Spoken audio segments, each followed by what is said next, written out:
Hey guys, Mage here, back with another video. Today we're going to be going over Joker's 0 to death on Yoshi's story.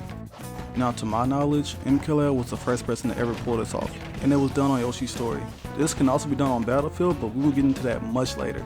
We're going to go over how it's done, how it works, escape options, and getting around counterplay. I've done extensive labbing on this and I come to understand how it truly works. Now without further ado, let's hop into the video. Alright, now these are the inputs. You may notice that the dummy is not set to DI or air dodge, so this may seem really untrue to you, but we'll get into that in just a second. Keep in mind that when you do this is really important by the way, do not full hop. Full hop up air gives them a chance to jump out of this. Alright, now let's get into air dodges.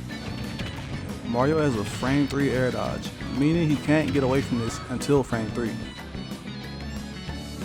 Roy also has a frame 3 air dodge, but according to the combo counter, this is true, and that's because of Roy's weight, which we'll get into much later. And I'm going to show you that this is not R10 specific. Use it with base Joker and see what you can get to happen.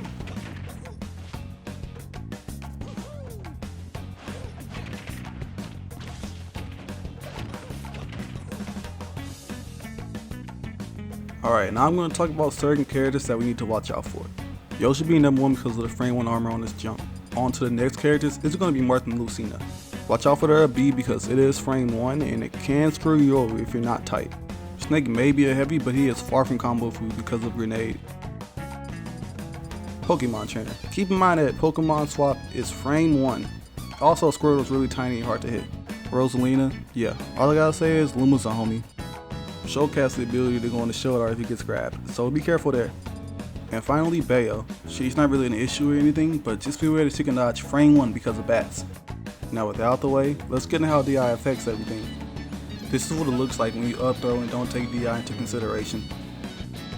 So to make this truly work from the beginning, you have to react to DI, unless they do nothing.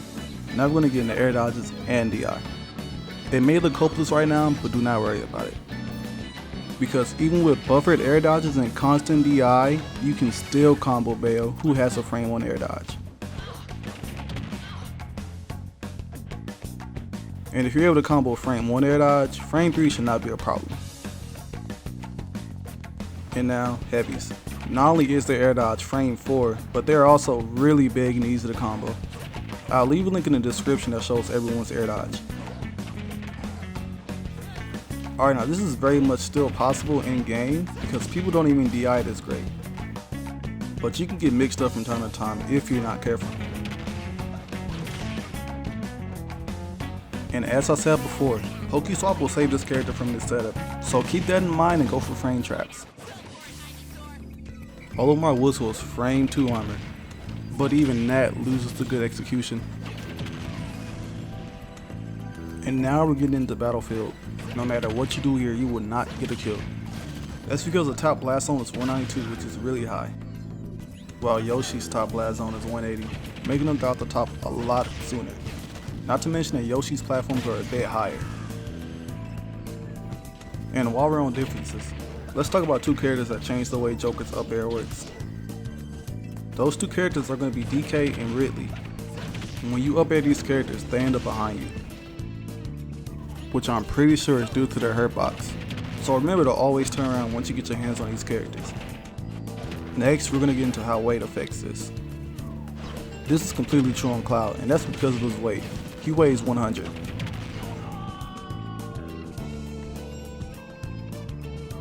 But Peach, who's sitting at 89, escapes it. This is really easy to understand. Being lighter gets him sent up way further, versus somebody like Robin who's sitting at 95.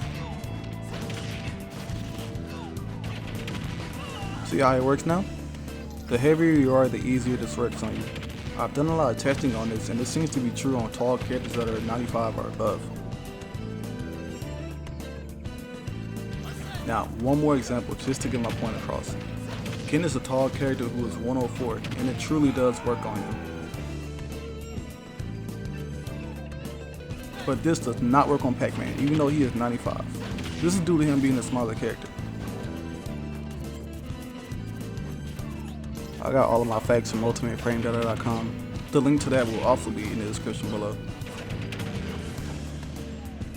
Now heavies will not die from this at 0, but it's still a way to get great damage that might lead to a kill in the future.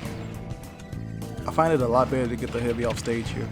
This will set up for edge guards and ledge traps. And this is when you can truly kill a heavy.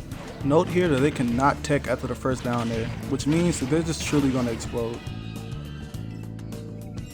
And don't worry about it not being true on certain characters. Unless they have something that gives them invincibility or armor, you can always frame trap them. They can also mash a quick move, but that's highly unlikely.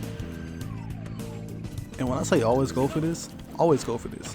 Percentages do matter, but you can always frame trap them if they're out of the window, just like this. And this.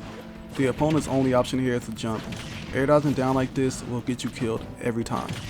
Actually, it looks like jump isn't even safe here, so yeah. Now this may not be the same combo, but it's the same concept. Neutral air dodge is bad. Take their life for it. And this concludes the video. But before we head out, a few pointers. Just because you can't get a 0 to death on certain characters doesn't mean that you don't have to go for this setup. Do not be afraid to get creative and find ways to get tons of damage off on people. Who knows, you might even steal a few stocks here and there. But that's it. Thanks for watching the video. Like and subscribe for more content just like this. Mage, signing out.